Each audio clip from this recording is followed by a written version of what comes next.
ஒவ்வொருத்தருக்கும் இப்படி கிளினிக்கு வரைக்க ஸ்கேனுக்கு வரைக்க வந்து கொஞ்சம் பதட்டங்கள் அதில் இருக்கும். நிறைய பேர் வந்து ஸ்கேனுக்கு போய்க்கு வந்து நடுங்கி கொண்டு போறாங்க சொல்றது. கொஞ்சம் பதட்டமா தான் இருக்கும். என்ன வணக்கம் ரோலே, நான் உங்கள் தவகிறேன். நான் உங்கள் சங்கவி. பாத்தீங்கன்னா இன்றைக்கு நாங்கள் ஒரு இடத்துக்கு போகிறோம். முக்கியமான இடம். ஏற்கனவே எல்லாமே உங்களுக்கு சொல்லியிருக்கிறோம். ரெடியா நிக்கிறேன். அதான் ரெடியா இருக்கிறேன். சங்கவி பாத்தீங்கன்னா பேக்கோட நிக்கிறான்னு சொல்லி நீங்க யோசிக்காங்க. ஏன்னடா நான் தான் இந்த பேக்கோட ஹாஸ்பிட்டல் வழியே சங்கவிக்கு முன்னால சரியில்லை பின்னால போய் வர்றேன்னு சொல்லலாம். சங்கவி ஹாயா வந்து போவான்னு சொல்லலாம். ஏன்னா மெதுவா நடந்து பாரமே இல்லை, இதை தூக்குறதுக்கு பெரிய பிரச்சனையா கிடையாது. இதுக்குள்ள தண்ணி போத்தில் 1.5 லிட்டர் தண்ணி போத்தில் தொடக்கம் எல்லாமே இருக்கும். ஃபோன் கூட எல்லாமே இதுக்கு இருக்கும். அப்போ வெயிட்டாக இருக்கும். ஏன்னா சரி, இப்போ சங்கவி எங்கே போகிறோம்? இப்போ பார்த்தீங்கன்னா நாங்கள் வந்து ஹாஸ்பிட்டலுக்கு போகிறோம். ஹாஸ்பிட்டலுக்கு போக போகிறோம். நான் வைத்தியசாலைக்கு போக போகிறோம். வந்து சும்மா சொன்னேன் ஹாஸ்பிட்டல் ஹாஸ்பிட்டலுக்கு வந்து போக போகிறோம். வைத்தியசாலை போக போகிறோம். என்னதுக்கு சங்கவி? இன்னைக்கு பார்த்தீங்கன்னா முக்கியமான நாள் ஸ்கேனிங். ஏன்னா ஸ்கேனுக்காக போக போகிறோம். என்ன சொல்கிறது, அடிக்கடி இப்போ ஹாஸ்பிட்டலுக்கு போக வேண்டிய அலுவல் இருக்கு, உங்களுக்கு தெரியும். அடிக்கடி கிழமைக்குள்ள மாதத்தில் செக்கப் எல்லாம் இருக்குது. அதுக்கும் போகிறது அடிக்கடி கிழமையிலேயும் விடக்கடை போய் வர்றதுன்னு. அப்போ அப்படி இருக்க இன்றைக்கு வந்து நாங்கள் ஸ்கேனுக்காக போகிறோம். என்ன பார்த்தீங்கன்னா முதல் வந்து 3 ஸ்கேன் வந்து மிக முக்கியமான ஸ்கேன்னு சொல்லிடுவோம். அதாவது வந்து ஒரு 8வது கிழமை 8லேருந்து 12 கிழமைக்குள்ளே எடுக்கிற ஸ்கேன் வந்து அந்த ஸ்கேனில் தான் பார்த்தீங்கன்னா ஹார்ட் பீட் வந்துட்டான்னு சொல்லி பார்ப்போம். அதோட பார்த்தீங்கன்னா அந்த டியூப்பில் பேபி தாங்குதா இல்லையான்ற அந்த இதுவும் அந்த 3ஆம் மாத ஸ்கேன்னு சொல்லுவோம். அதில் வந்து பார்ப்போம். அதுக்கு பிறகு பார்த்தீங்கன்னா அனோமலி ஸ்கேன், அது வந்து 5ஆம் மாதம் எடுக்குது. அதுக்கு பிறகு 7ஆம் மாத ஸ்கேன், பிறகு பார்த்தீங்கன்னா 9ஆம் மாத ஸ்கேன், அந்த டேட் தர்றதுக்காக 9ஆம் மாத ஸ்கேன் எடுப்பீங்க. இப்படி வந்து ஸ்கேனிங்ன்றது முக்கியமான ஒரு விடயம். என்ன கர்ப்ப காலத்தில் அப்போ நாங்கள் இந்த ஸ்கேனிங்காக தான் ஹாஸ்பிட்டல் போகிறோம். முக்கியமாக பார்த்தீங்கன்னா நாங்கள் கவர்மெண்ட் ஹாஸ்பிட்டலு கிளினிக்கு போகிற நாங்கள் அதோட வந்து அடிஷனலாக வந்து ப்ரைவேட் ஹாஸ்பிட்டலும் போகிற நாங்கள். ப்ரைவேட் ஹாஸ்பிட்டலுக்கு ஏன் போகிறோம்னா எங்களுக்கு அந்த டைமிங் பிரச்சனைன்றதால அப்போ அதுக்கு முடக்கிட போய் வர்றது என்ன அவசர தேவைகளுக்காக. வேறு என்ன சங்கவி சொல்ல வேண்டும்? அதனால் பார்த்தீங்கன்னா நாங்கள் ஸ்கேனிங்க்கு இப்போ போக போகிறோம். அதுவும் பார்த்தீங்கன்னா ப்ரைவேட் ஹாஸ்பிட்டல் தான் போக போகிறோம். அப்படியே போய் காய்ச்சி கொண்டு போவோம். என்ன பார்த்தீங்கன்னா நீங்கள் ஸ்கேனுக்கு போய்க்கல வந்து கட்டாயமாக ஒரு தண்ணி போத்தில் ஒன்று கொண்டு போகணும். தண்ணி போத்தில் கட்டாயம் கையிலே வச்சிருக்கோம். அதோட பார்த்தீங்கன்னா நீங்கள் வந்து ஒவ்வொரு காலம் டாக்டரை மீட் பண்ண போய்க்க அந்த இதுவும் கொண்டு போகணும். அந்த எம்ஓ வச்சு அவங்களோட தெரவினும் ஒரு கோப்பி உண்டு, அதுவும் வந்து கொண்டு போகணும். அந்த புக் கொண்டு தெரியும், அதுவும் கொண்டு போகணும். அதே மாதிரி உங்களோட ஃபைலுகள், உங்களோட ஹாஸ்பிட்டல் கோப்பி அதெல்லாம் சேர்த்து கொண்டு போய்க்க வந்து நாங்கள் ஸ்கேனுக்கு போய்க்க வந்து கொண்டு போகணும். பட் இந்த ஸ்கேனுங்கிறது வந்து முக்கியமான ஒரு விஷயம். அதால் பார்த்தீங்கன்னா ஸ்கேனை வந்து தவறாமல் செய்கிறது வந்து எல்லாத்தையும் ஒரு கடமைன்னு சொல்லலாம். நல்ல ஒரு என்ன சொல்கிறது, பிள்ளை எப்படி இருக்குது எல்லாமே வந்து படிக்க கட்டாயம் பார்க்கணும். அடிக்கடி கண்காணிப்பை வந்து வச்சுருக்கணும். அப்போ வந்து ஸ்கேனுக்கு போகிறது வந்து மிக முக்கியம். அதுக்கு பிறகு பார்த்தீங்கன்னா ஸ்கேனுக்கு நாங்கள் வலிக்கிற போகிறோம். ஹாஸ்பிட்டலுக்கு தான் போய் கொண்டிருக்கிறோம். பார்த்தீங்கன்னா ஸ்கேனிங் என்றாலே ஒரு எப்படியும் சின்ன ஒரு பயம் இருக்கும்னு சொல்லலாம். கொஞ்சம் பதட்டமாக இருக்கும். எனக்கும் சரியான ஒரு பதட்டம்னு சொல்லலாம். பார்ப்போம் என்ன மாதிரி ஸ்கேனுகள் இருக்குன்னு சொல்லி போய் பார்க்க போகிறோம். வேறு என்ன சங்கவி சொல்ல போகிறீங்க? பார்த்தீங்கன்னா எல்லாம் யோசிக்க பண்ணி இப்போ தலைமை மூட்டையோட போவீங்க. பெண்ணுக்கு மூட்டையோட. ஏன்னா அது வந்து ஒவ்வொரு முறையும் கடைக்கு உரிய ஆடைகள் வந்திருக்கும். கிழமை வேற மாதிரி சொல்கிறதானே. இப்போ கிழமை வந்து கொண்டிருக்கும். அப்போ அந்த ஸ்டொக்கும் அப்படியே போய்க்க கொண்டே போடுறது வழக்கம். ஸ்டொக்காக வந்து கொண்டிருக்கும். அதோட அப்படி எங்களை பயணம் போகுது. என்ன சங்கவி? வேற என்ன சங்கவி சொல்ல வேணும்? சரி, நீ போயிட்டு ஸ்கேனை பார்த்துட்டு கதைப்போம் உங்களோட. என்ன மாதிரி என்ன ஹாஸ்பிட்டல் அடிக்கி வந்துட்டா இப்போ நாங்கள் ஹாஸ்பிட்டலுக்குள்ளே போக போகிறோம். ஏன்னா போயிட்டு வந்து கதைக்கிறோம். இது ஒரு பதட்டமாகவே இருக்குது. என்ன சொல்கிறது, எப்போவுமே ஒவ்வொருத்தருக்கும் இப்படி கிளினிக்கு வரைக்க ஸ்கேனுக்கு வரைக்க வந்து கொஞ்சம் பதட்டங்கள் அதில் இருக்கும். ஆனால் ஓகே, போயிட்டு வருவோம். நான் போயிட்டு வந்து கொஞ்சம் விரிவாக கதைப்போம். என்ன சங்கவி? அசைது பேபி உங்களுக்கு அசைதா? இது உங்களோட பபானா ரைட்? இது உங்களுக்கும் பபாவுக்கும் இருக்கிற கனெக்ஷனுக்குரிய ஹார்ட் பீட். இது உங்கள்கிட்ட இருந்துருது, அது தன்னோட ஓன் ஹார்ட் பீட். அது இது நீங்கள் சாப்பாடு கொடுக்குறது, தக்காளி எடுத்துக்கொண்டு இதுதான் சரியாக இருக்கணும். இது சரியா இருந்தால் அந்த பாதின்னு சொல்லுவாங்க. பேபியில் வாயில்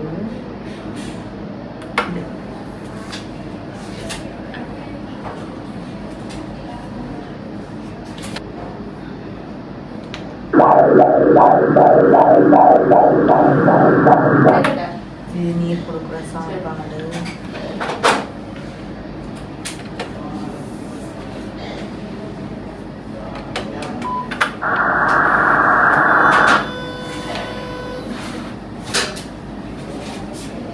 ஆனா விட்டா வந்துட வேணும். அந்த சரியான பொசிஷன்ல நம்மளோட பேபி இருக்குது. சரியா? பிரசவம்னா என்ன, நமக்கு கேட்க வெளியிருக்கும் அதோட சரி. சீசர்னா செய்ய டைமுக்கு அந்த அதுகள் எல்லாம் எடுக்கலாம். ஆனால் செய்து முடிய இருக்கும். தேவை என்றால் செய்ய வேணும், அதுக்கு சிறுங்கக்கூடாது. தேவை இல்லைன்னா பிரசவம் போகிறது தான் எல்லாருக்கும் இருக்கும். பத்திரியே இருக்குது, பெருசா கூடவும் இல்லை குறையவும் இல்லை. தண்ணி அளவு இருக்குதுண்ணா, போதுமான இருக்குண்ணா.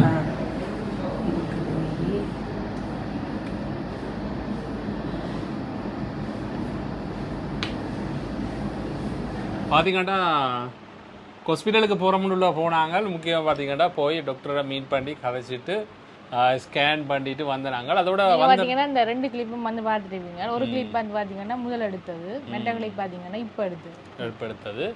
முக்கியமாக இப்போ இன்றைக்கு பார்த்தீங்கன்னா டாக்டரை சந்திக்க போய்க்கு ஒரு சரியான ஒரு என்ன சொல்கிற பதட்டமாகவே இருந்துச்சு. அப்புறம் ஸ்கேன் பண்ணிட்டு வந்து சங்கவி சொல்லுங்க என்னென்று. ஸ்கேன் பண்ணிட்டு இப்போ நான் கடைக்கு தான் வந்து நிற்கிறேன். சங்கவி பார்த்தீங்கன்னா நடக்கவே கொஞ்சம் கலைக்குதுண்டா. அப்போ உடனே வந்து ஹாஸ்பிட்டல் டக்குன்னு அப்படியே கடைக்கு எடுத்துட்டாங்க. ஏன்னா நாங்கள் நடக்கவே இப்போ சங்கவிக்கு கலைக்குதுன்னு சொன்னால் சரி ஓகே அப்படியே வந்துட்டு கடைக்கு வந்துட்டேன். வேண்டாம் பார்த்தீங்கன்னா பின்னேரம் 6 மணிக்கு டாக்டர் வந்தவ பிறகு அப்படியே கடை விட்டணும். இப்போ கடைக்கு வந்துட்டோம். கடையில் 2 எல்லாத்தையும் வந்து உங்களோட கதை தான் இப்போ யோசிச்சிருக்கு.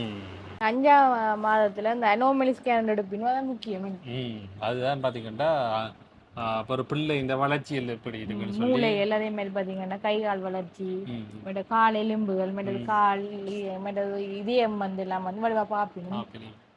நுரையீரல் அதை வந்து வடிவா வந்து ஸ்கேன் பண்றோம்னு சொல்லிவினா அதே வந்து பிரபலமான டாக்டர்ஸ் மாதிரி இருக்கு. நம்ம அவே மூலமா கொஞ்சம் செய்யறது நல்ல. என்னடா கொஞ்சம் தேர்ச்சி பெற்ற செய்யக்கு வந்து ஒரு சின்ன ஏதாவது இஷ்யூ இருந்தாலும் சொல்லி நம்ம சொல்லலாம். அதில் முக்கியமாக பார்க்கலாம் என்னென்னா ஒரு பிள்ளைன்ற என்ன சொல்றது ஜெண்டரையும் பார்த்துக்கணும். ஜெண்டரையும் வந்து இலங்கையை பொறுத்தவரை அது வந்து ஒரு லீகலா வந்து பார்க்கலாம். இப்போ இந்தியா பொறுத்தவரை அப்படி இல்லை. இந்தியாவில் பிறக்க மட்டும் பார்க்கலாம் நினைக்கிறேன். பார்க்கல. ஆனா இலங்கையை பொறுத்தவரை பார்க்கலாம். மற்றது வேற நாடுகள்லாம் பார்க்கலாம். துபாய், மலேசியா, சிங்கப்பூர் தான் பார்க்கலாம். நிறைய பேர் நான் இந்த யூடியூபர்ஸ் நிறைய பேரை பார்த்துருக்கேன். இந்தியாவில் இருக்கிற நிறைய பேர் வந்து வெளிநாடுகளில் வந்து பார்க்குறோம். அதுக்கான காரணம் வந்து அங்கே இந்தியாவில் பார்க்கலாம். அதான் இப்போ ட்ரிப்பை போட்டுட்டு அப்படியே போய் செக் பண்ணிட்டு வரணும். அப்படி இருக்குது. முக்கியமாக பார்த்தீங்கன்னா இதில் அனோமலி ஸ்கேனை பொறுத்தவரை பிள்ளை இந்த நுரையீரல், ஹார்ட்டுகள் எல்லாத்தையும் வந்து வடிவா டாக்டர்ஸ் வந்து பார்ப்பினோம். முள்ளந்தண்டுகள், எலும்புகள் எல்லாம் சரியா இருக்கும்னு சொல்லி பார்ப்பினோம். அதுதான் முக்கியமான விடயம் சொல்லி நம்ம அடுத்த விஷயம் பார்த்தீங்கன்னா தண்ணியின் அளவு எல்லாம் பார்ப்பினோம். அதை விட வந்து ஒரு பிள்ளைன்ற நான் தெரிஞ்சு சொல்றேன். ஒரு பிள்ளை வந்து முதலே வந்து ஒரு பிளட் செக்கப்லயும் பார்க்கலாம் இல்லோ. அது எத்தனை மாசத்துல பார்க்கலாம்? அது பாத்தீங்கன்னா 3ஆம் மாதத்துல பார்க்கலாம். NIPTன்னு சொல்லி ஒரு பிளட் செக்கப் ஒன்று இருக்கு. அது வந்து உண்மையா வந்து ஜெண்டர் பாக்குறதுக்காக செய்யற ஒரு பிளட் செக்கப் இல்ல. அது வந்து எங்களோட குரோமோசோம்ல அதாவது இஷ்யூ இருக்கான்னு சொல்லி பாக்குறது அந்த NIPTன்னு சொல்ற ஒரு இது வந்து அது வந்து எங்களோட பிளட் எடுத்து பாப்பினும். அதுல வந்து ஜெண்டர் வந்து ரிவீல் ஆகும். 3ஆம் மாசம். இப்படி வந்து பாத்தீங்கன்னா இதுல கொஞ்சம் விடயங்கள் எனக்கு சும்மா தெரிஞ்சதை சொல்லி கொடுறேன். நாங்க வந்து உண்மையா வந்து எங்களுக்கு உண்மையா ஒண்ணும் தெரியாது. எங்களுக்கு தெரிஞ்ச விஷயத்த வந்து சொல்றேன். இப்படி அதுல பிள்ளையா இருக்கும் இன்னும் தெரியல. மெடிக்கல் சைட்ல பாத்தீங்கன்னா நிறைய விடயங்கள் வந்து நவீனத்துவம் அடைஞ்சிது. இப்ப நாங்க நினைக்கிற மாதிரி ஒரு சின்னனுக்குள்ள ஒரு குட்டி உலகம் அது வந்து பெரிய உலகம். ஒரு கடல்னு சொல்லலாம். முந்தின காலங்கள்ல இருக்கிறத விட இப்ப வந்து அட்வான்ஸா இருக்குது. ஏதாவது ஒரு சின்ன பிரச்சனையா இருந்தாலும் முதலே வந்து டாக்டர்ஸ் மேல அந்த பிளட் செக்அப்ல வந்து எல்லாம் பார்த்து கொள்ளக்கூடிய மாதிரி இருக்கும். அப்படியானதுல செய்யணும். NIPTல வந்து அந்த டவுன் சிண்ட்ரோம் அப்படியான இஷ்யூக்களும் வந்து அதுல நாங்க வந்து பார்க்கக்கூடிய மாதிரி இருக்கும். அதெல்லாம் முதலே பார்க்கலாம். அப்படியான செக்கப் வந்து 3ஆம் மாசம் 5ஆம் மாசம் வந்து அனோமலி ஸ்கேன் வந்து செய்வினோம். அது வந்து ஒரு நாளுக்கு பிறகு வந்து செய்யல. அது வந்து கிட்னி வளர்ந்துருமா இல்ல நாளுக்கு பிறகு செய்யலாம் இல்ல. இப்போ வந்து அனோமலி ஸ்கேன் வந்து செய்யலாம். ஆனா வந்து சில பிரச்சனைகள் வந்து தெரியாம போயிடும். அதாவது தான் அந்த கிழமை 18ல இருந்து 24 22 கிழமைக்குள்ள செய்யணும்னு சொல்றது. ஓகே ஓகே சங்க இப்போ என்ன விஷயங்களை சொல்ல போறீங்க? அதோட பாத்தீங்கன்னா டுப்ளர் ஸ்கேன் இன்னொன்று செய்யணும். அதெல்லாம் பாத்தீங்கன்னா தாயில இருந்து குழந்தைக்கு வந்து சரியான அளவுல உணவு, அதே மாதிரி ஆக்சிஜன் அதில் போகுதுன்னு பாப்பீங்க. அப்படியே நினைக்கிறேன் நானு அப்படிதான் சங்கவி சொல்றேன், நீங்களும் சொல்லுங்க சரி அவ்வளோ ஒன்று. ஆனா இப்படி எல்லாம் நிறைய இருக்கு. அப்படிதான் இதுல போட்டு கிடக்குதாங்க, இதுல வந்து போட்டிருக்கு. அந்த தாயில இருந்து போற ரத்த ஓட்டம் வந்து சரியா இருக்கும் சொல்லி பிள்ளைங்க அது வந்து பாப்பினும் தொப்புள் கொடியால போகும் பிள்ளைங்க போய் கொண்டிருக்கும். அப்ப அது சரி அனோமலி குளிட்டுன்னு சொல்லுவீங்க. அது வந்து பன்னீர் கூட நீர் வந்து அளவும் வந்து அளந்து வந்து இதுல வந்து போடுவீங்க. அதே மாதிரி தலையின் சுற்றளவு, அதே மாதிரி கால் எலும்பு, துடை எலும்பு, கை எலும்பு, மற்ற அந்த அந்த இந்த எலும்புகள் இருக்கு, விழா எலும்புகள் எல்லாம் சரியா இருக்கும்னு சொல்லி பாப்பீங்க. அப்படி வந்து சகல இதுகளும் வந்து பாப்போம். என்ன ஸ்கேன்ல இது வந்து இது அனோமலி ஸ்கேன்ல வந்து அதை வந்து பாப்பீங்க.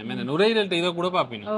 நுரையீரல், இதய துடிப்பு, வேல்வுகள், அதாவது அதுல முக்கியமா பாப்பீங்க. முக்கியமா சொல்ல இது மறந்து போனேன். அனோமலி ஸ்கேன்ல இந்த இதயத்தின் வேல்வுகள் வந்து சரியா இருக்காண்டு எல்லாம் படிவா பாப்பீங்க. மற்ற கிட்னி எல்லாம் சரியா இருக்காண்டு எல்லாம் பாப்பீங்க. அதோட பாத்தீங்கன்னா உங்களுக்கு இப்படி ஒரு இது தருவீங்க, கலர் பிரிண்ட்ல வந்து வரும். உங்க குழந்தையோட முகத்தை வந்து இப்படி தருவீங்க கலர் பிரிண்ட்ல. அதை வந்து பார்த்து கொள்ளக்கூடிய மாதிரி இருக்கும். இப்படி நிறைய விடயங்கள் இருக்கு. ஸ்கேனு போய்க்க நிறைய விடயங்கள் வரையும். ஆனால் இது வந்து அனோமலி ஸ்கேன்றது கவர்மெண்ட் ஹாஸ்பிட்டல்லையும் இருக்கு. ஏன்னா கவர்மெண்ட் ஹாஸ்பிட்டல்லையும் இருக்குது, ப்ரைவேட் ஹாஸ்பிட்டல்லையும் இருக்குது. ஆனால் கூடுதலாக எல்லாரும் கவர்மெண்ட் ஹாஸ்பிட்டலில் பார்ப்பினா, எதுக்கும் நான் சொல்ல வர்றது அனோமலி ஸ்கேனை ப்ரைவேட் ஹாஸ்பிட்டல்லையும் இருக்க பார்க்கறது நல்ல என்ன ஒரு நல்ல தேர்ச்சி பெற்ற ஒரு டாக்டர்கிட்ட பார்க்கறது நல்ல. ஆனால் அப்படி நான் சொல்லக்கூடாது. ஒரு விடயம் என்னென்னா கவர்மெண்ட் ஹாஸ்பிட்டல் பார்க்குறோம் நல்ல தான், இல்லைன்னு சொல்லல. பட் ஒரு இதுக்காக என்ன ஒரு மனதில் ஒரு ஒரு குழப்பம் நீங்க சொன்னா நீங்க ஒருக்கா திருப்பியும் பார்க்கறது நல்லது. அதோட பார்த்தீங்கன்னா அடுத்தடுத்த ஸ்கேன் அது இருக்கு. இப்படி தர மாட்டேன் ரிப்போர்ட். அது வந்து சும்மா நோமலா இப்படி தெரியும். இப்படி பிரிண்டிங்ல வருது. அது வந்து சங்கவி தலைகளா காட்டுற இப்படி வந்து பிரிண்டிங்ல வரும். அது வந்து ரெமண்டியர் ஸ்கேன்ல சங்கவி என்ன சொன்னது சொன்ன விடயங்களை சொல்லவில்லை. என்ன விஷயங்கள் சொன்னாண்டு இந்த ஸ்கேனை நீங்க பார்த்துருப்பீங்க. டெலிவரி அதில் பற்றி டாக்டர் வந்து காய்ச்சவா முக்கியமான டேட் வந்துன்னு சொல்லல. அப்போ டேட்டு நாங்களும் யோசிக்கிறோம். பட் டேட் எப்போ வரப்போகுதுண்டு. அடுத்த விஷயம் வந்து டெலிவரிக்கு இப்போ கூடுதலாக வந்து எல்லாருக்கும் இருக்கிற ஒரு இது சீசரோ அல்லது சுகப்பிரசவம்ன்றது அது வந்து அந்த நேரங்களில் இருக்கிற உடல்நிலைகள்கிட்ட தன்மைகளை பிள்ளைகள்கிட்ட ஆரோக்கியங்களை பொறுத்து இருக்குன்னு சொல்லலாம். அது வந்து அந்த நேரத்தில் எடுக்கப்படுற முடிவுகள் தான் சொல்லலாம். முக்கியமாக வந்து அடுத்தது வந்து கவர்மெண்ட் ஹாஸ்பிட்டலில் செய்ய போறீங்க, ப்ரைவேட் ஹாஸ்பிட்டலில் செய்ய போறீங்க. அது இன்னும் முடிவு இல்லை, இது முடிவு எடுக்கல. பழைய வந்து வச்சிருக்கிறோம். இப்படி வந்து நிறைய விடயங்கள் இருக்குது. எல்லாமே குழப்பமாகவே இருக்கு. எல்லாத்தையும் வந்து இப்போ என்ன சொல்றது, இது யாரோட கதைச்சு கொள்றேன்னு எனக்கு தெரியல. இந்த உங்களுக்கு வந்து அப்படி பாய்ந்து கொள்றேன் ஸ்கேன் அதில் வந்து முக்கியமாக வந்து பார்க்கணும். ஸ்கேனை வந்து ரெகுலர் ஆகணும். இப்போ வந்து பார்த்தீங்கன்னா நாள் கிட்ட வந்து 1 வீக்குக்கு ஒருக்கா நாங்கள் கிளினிக்கு போய் கொண்டிருக்கிறோம். என்னடா என்ன சொல்கிறதுண்டா கொஞ்சம் இந்த கிட்ட நாள் வரைக்கும் கொஞ்சம் அவதானமாக இருக்கணுன்றதால என்ன அதில் வந்து அடிக்கடி வந்து போய் வாரம் வேறு என்ன இடக்கிற போய்க்கு வந்து ஸ்கேன் வந்து எடுக்கிறோம் நாங்கள். நிறைய பேர் வந்து கமெண்ட்ஸ் பண்ணியிருந்தீங்கள். ஏன்னா நிறைய கமெண்ட்ஸ் அதை பார்த்து நிறைய விடயங்களா பார்க்கக்கூடியமா இருந்துச்சு. சொல்லுங்க தங்கவி. ஸ்கேன் பண்ணி எனக்கு தெரிஞ்ச விஷயத்தை சொல்லியிருக்கிறேன்னு நினைக்கிறீங்க. சரி ஓகே. வேறு என்ன இதோட வீடியோ முடிப்போம். என்ன பார்த்தீங்கன்னா ஒரு இந்த எப்பவுமே வந்து ஸ்கேன் நிறைய பேர் வந்து ஸ்கேனுக்கு போய்க்கு வந்து நடுங்கி கொண்டு போறாங்க. நான் சொல்றேன் கொஞ்சம் பதட்டமா தண்டு இருக்கோம். என்ன ஒரு எனக்கும் அந்த பதட்டம் இருக்கு. என்னடா டாக்டர்ஸ் மாதிரி என்னத்தை சொல்ல போய் நம்ம ஒரு இருக்கு ஒரு என்ன சொல்றது இன்றைக்கு வந்து எனக்கு வந்து போய் வந்து ஒரு சின்ன ஒரு பதட்டம் என்னடா போன முறையை விட இந்த முறை கொஞ்சம் கிலோ வந்து குறைஞ்ச மாதிரி இருக்கு சொன்னது. ஆனால் அது வந்து அளவு உள்ள வந்து மாறலாம். அப்போ அது வந்து யோசிக்க தேவையில்லைன்றாலும் அப்படி சில சொன்னது கொஞ்சம் யோசனை இல்லை. இப்போ எல்லாருக்கும் இப்படி ஏதாவது ஒரு இது சம்பவங்கள் இருக்கும்னு சொல்லலாம். என்ன வேற என்ன சங்கவியப்பா இந்த இன்றைக்கு என்ன போய்களே என்ன யோசிக்கணும் இன்றைக்கு என்ன எல்லாம் நடக்க போகுதுன்ற மாதிரி தான் யோசிக்கொண்டு போறது போய்களே போயிட்டு வந்த அப்புறம் பாடியோ ஒன்று மாதிரி இருக்கு சங்கவி பார்த்தீங்கன்னா இப்போ ஹாஸ்பிட்டலுக்குள்ள நடக்கவே கலைக்க வலிக்கிட்டு அப்போ ஆறுதலாக தான் நடந்து போய் போனதை முதல் கலைக்கிறேன் இல்லை இப்போ நாள் கிட்ட நெருங்கினங்க கலைக்குன்னு ஒரு சொன்னால் சரி அப்போ வரைக்கும் அப்படியே ஆளை ஏற்றி கொண்டு அப்படி நாங்கள் கடைக்கு வந்துட்டோம் கடையில் வந்து நாங்கள் சாமானை போட்டாச்சு நீ வந்து நாளைக்கு அப்படியே ட்ரெண்டாக பழமையான இது என்ன இதான் எங்களோட லைஃப் மக்களே இப்போ சில விடயங்களை வந்து என்னால் சமாளிக்கலாத காரணம் வந்து இதுதான் அடிக்கடி ஹாஸ்பிட்டல் போகணும் பெறணும் இப்படி வந்து கிணக்க பொறுப்புகள் பொறுப்பு சுமைகள் வந்து கூடிதுன்னு சொல்லலாம் பொறுப்புகள் கூடிதுன்னு சொல்லலாம் அதனால சில இடங்களுக்கு போயில்லாதான் செய்யலாத ஒரு நிலைமை என்ன ஓகே முடிச்சுக்கொள்வோம் என்ன வேறு என்ன சங்கவி என்ன ஓகே அதே மாதிரி எங்களை காணொலி வந்து உங்களுக்கு பிடிச்சிருக்கு நினைக்கிறேன் ஏதோ ஒரு விஷயத்த வந்து உங்களுக்கு ஒரு டீட்டெயிலாக சொல்லி எங்களுக்கு தெரிஞ்ச விஷயத்த சொல்லி இருக்கிறோம் அதுல சரிபுல வந்து எங்களுக்கு தெரியாது எங்களுக்கு தெரிஞ்ச விடயங்கள் எங்களுக்கு சொன்ன விடயங்கள் தெரிஞ்ச விடயங்கள் இங்கே இலங்கையில் என்ன மாதிரி நடைமுறையில் இருக்குன்னு அதை சொல்லியிருக்கிறோம் ஏன்னா உங்களுக்கு நீங்க மும்மர் ஆவணங்களா இருந்தா அதோட பெல்லைக்கனை கிளிக் பண்ணுங்க அப்போ நாங்கள் போடுற வீடியோ மீண்டும் இன்னும் நல்ல காணொலி சந்திக்கிறோம் நன்றி